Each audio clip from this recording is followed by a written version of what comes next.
The Man Who Stole the Sun is an absurd black comedy from 1979 about a high school science teacher who builds his own atomic bomb and then falls at least a little bit in love with it.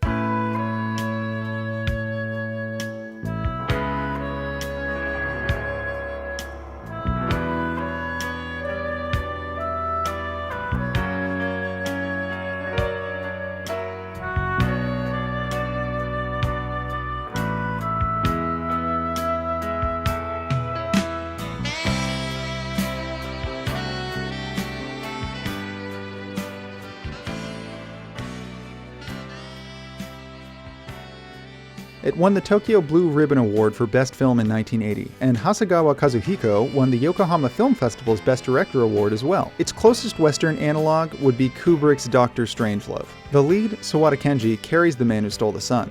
He had, by this time, been a rock star for 2 decades, and his on-screen swagger makes the high school teacher-turned-bomb-maker character a lot of fun to watch. His vibe is pure Joker dancing on the stairs, and if you like that scene, it's pretty much this whole film. His strongest character defect initially seems to be that he bores easily, which certainly doesn't sound that dark. He is charismatic, well-liked by his students, and brave. His environment, however, is barren. TV baseball seems to be the only tangible thing he cares about. So while it's fun to watch him in his day-to-day life, his motivations are really left up to us to speculate on. Many of The Man Who Stole the Sun's critical events paraphrase recent, by the time of the film's release, cultural happenings. An old man in World War II-era military gear hijacks Kenji's school bus with demands to see the Emperor, in a scene that evokes the real-world siege of the Imperial Palace by Nobel Prize in Literature winner Yukio Mishima. The Rolling Stones really were denied their opportunity to perform in Tokyo due to their public use of marijuana. And most importantly, the fear of atomic weapons feels very personal to both the bomb-making teacher and the A-bomb task force created to defeat him. All these Showa-era characters would have watched some amount of Japan's reconstruction firsthand, and their philosophical talk carries more weight than even some more serious films on this subject. The teacher's counterpart is the dull Detective Yamashita, played by stone-faced Bunta Sugawara. He's representative of Japan's boring old guard. He also pulls out his big iron often, but since every criminal in this movie either threatens the lives of 30 children or all of Japan, his dirty hairy shtick feels fittingly melodramatic.